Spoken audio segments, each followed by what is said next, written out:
गुरुजी प्रणाम। विद्यालाभ उपविश। गुरुजी आज कलापटा विषय कहबे। हाँ ठीक अच्छे। कलापटा माने कौन ठीक अच्छे कि ठीक है कलापटा पटारे कला घसी दिया जाए बोली तार ना है कलापटा। आगे सीमेंट नथिला। आग काल लोक मैंने क्योंकि रोते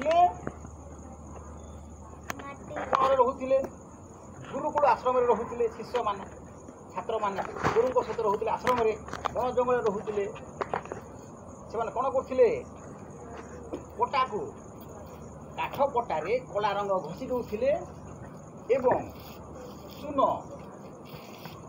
चून खड़ी साहाय्य लेखु जिते बेले शिशु को 4 वर्ष 4 मास 4 दिन हो जाऊला से दिन प्रथम शिशुटी तार सिलटरे पाठ पढ़ुला। सिलट हूँ तार मिनी ब्लैक बोर्ड छोट कलापटा बैग भितर पूरे पारे। तेरे कौन अच्छे कलापटा जिते गुरुजी लेखुले गुरुजी चक खड़ी धरी करी केमिति बुलाऊले हाथ ठ लिखि दौले ऊपर टिके बुले देले च होउछि ऊपर गारटे देले ट होउछि लंबा गार देले ग होउछि केमिति बुलाऊले शिशु मध्य ध्यान दे करी देखुथिला। आउ गुरुजी कहिबे ठ छात्रटी मध्य तार मिनी ब्लैक बोर्ड छोट सिलट सिलट रे खड़ी धरी करी हाँ ठ लिखु पढ़ी पढ़ी करी लेखु। गुरुजी बतेबे गोटी गोटी करी कौन अठारु क्ष पर्यंत अक्षर गोटे गोटे करी पढ़ौथिले। शिशुटी अक्षर ज्ञान पाउथिला और क्ष सरीगला परे पुणी शब्द ज्ञान चक कल नल नख 2 अक्षर 3 अक्षर पढ़ेबे तापर अरट करत मगर टगर 4 अक्षर पढ़ेबे कारखाना बर गछ ए सब धीरे धीरे गुरुजी पढ़ेबे। पढ़ेला परे छात्र छात्री मानकू डाकिबे क्योंठि की कलापटा पाठ को आस तुम्हें पढ़ाओ।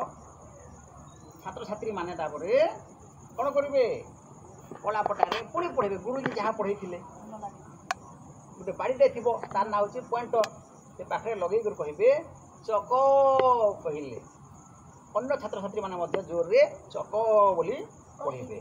हाँ अरट अरट बाड़ी धरिक अरट जगार से देखेब। अन्य भाई भणी मैंने अरट बोली कहे। या द्वारा छात्र मान कौन करते अक्षर को चिन्ह पारुले केउटा अ केउटा र केउटा ट चिन्ह पारुले उच्चारण जोर रे पाटी ठीक फिटुले उच्चारण कर पारुले। आजिकाली पिला माने फास्ट क्लास पाइले भाषण दे पारती ना से माने चुपचाप बसिक घर पढ़ी आजिकाली चुपचाप पढ़ुंट कि नहीं डाक हाक करी पढ़ब पाठ डिंगर संगे न चलब बाट कौन पाठ पढ़ला बेले पाटी कर पढ़ब से कौन हो जो पाठ पढ़ब तुम पाटी बाहर शब्दटा कान में पुणी पशब चक पाटी बाहरी गला पुणी कान में पशिला जाफल तुम कौन मन रहा डिंगर संगे न चलब बाट ठक चोर मान संगे के सांग हेबन। पिलार पाठ पढ़ा द्वारा कौन हो उच्चारण शक्ति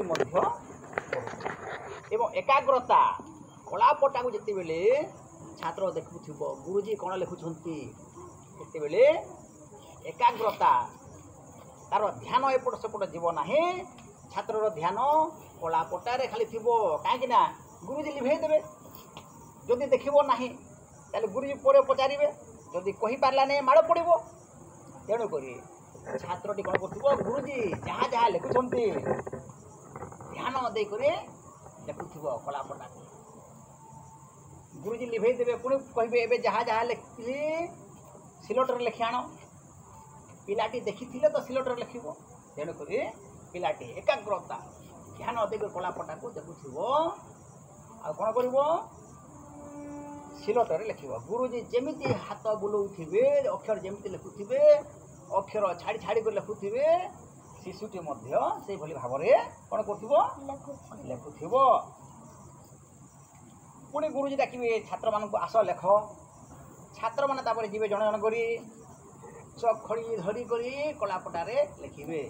ଗୁରୁଜୀ କହିବେ ଅରଟ ଲେଖ। ପିଲାଟି ଯଦି ଧ୍ୟାନ ଦେଇକରି ଶୁଣିଛି ତାହେଲେ ଅରଟ ଲେଖିବ।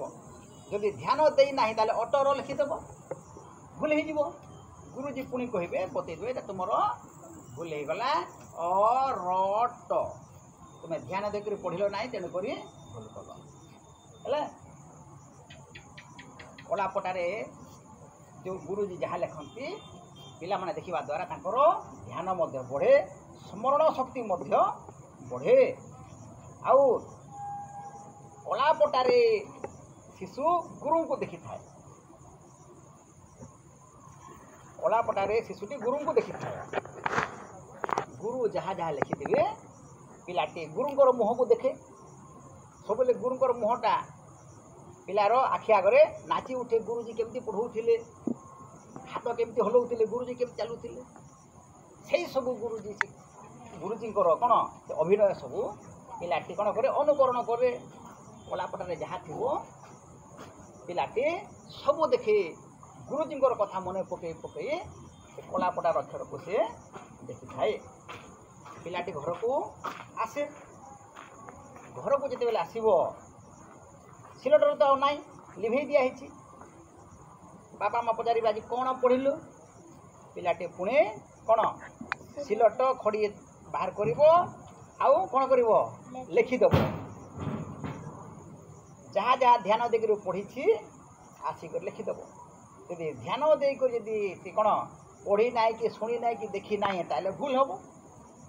ବାପା ମା ଜାଣିଯିବେ ଆଜି ତୁ ପାଠରେ ମନ ଦେଇନାହୁଁ, କଳାପଟାରେ ଧ୍ୟାନ ଦେଇନାହୁଁ, ଗୁରୁଜୀଙ୍କର କଥାକୁ ଶୁଣି ନାହୁଁ, ତେଣୁକରି ତୋର ଭୁଲ। ପୁଣି ବାପା ମା କ'ଣ କରିବେ?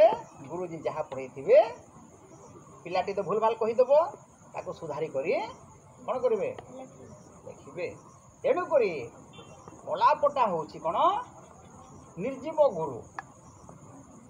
ଜୀବନ ନଥିଲେ ମଧ୍ୟ ଆମର ଗୁରୁ। ସେଇ କଳାପଟାରୁ ଦେଖିକରି ପିଲାମାନେ ଅ ଆ ଶିଖନ୍ତି। ସେଇମାନେ କଳାପଟାରୁ ଧୀରେ ଧୀରେ କ'ଣ ଖାତାରେ ଲେଖନ୍ତି। ବଡ଼ ହେଲା ପରେ ଧୀରେ ଧୀରେ ପାଠ ପଢ଼ି ମଣିଷ ହୁଅନ୍ତି, ବଡ଼ ବଡ଼ ଅଫିସର ହୁଅନ୍ତି।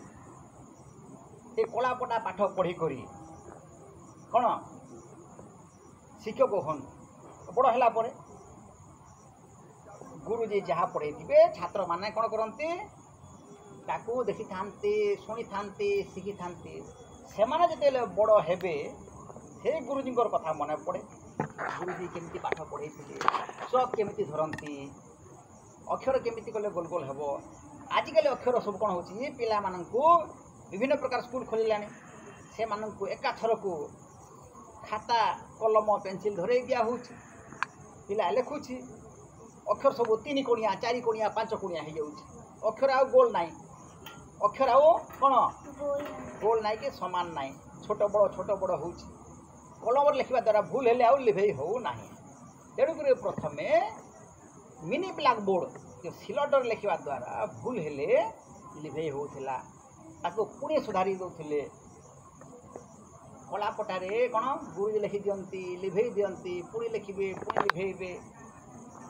ଛାତ୍ରଛାତ୍ରୀମାନେ ମଧ୍ୟ ସିଲଟରେ ଲେଖିବେ, ଲିଭେଇବେ, ଲେଖିବେ, ଲିଭେଇବେ, ବାରମ୍ବାର ଅଭ୍ୟାସ କରନ୍ତି।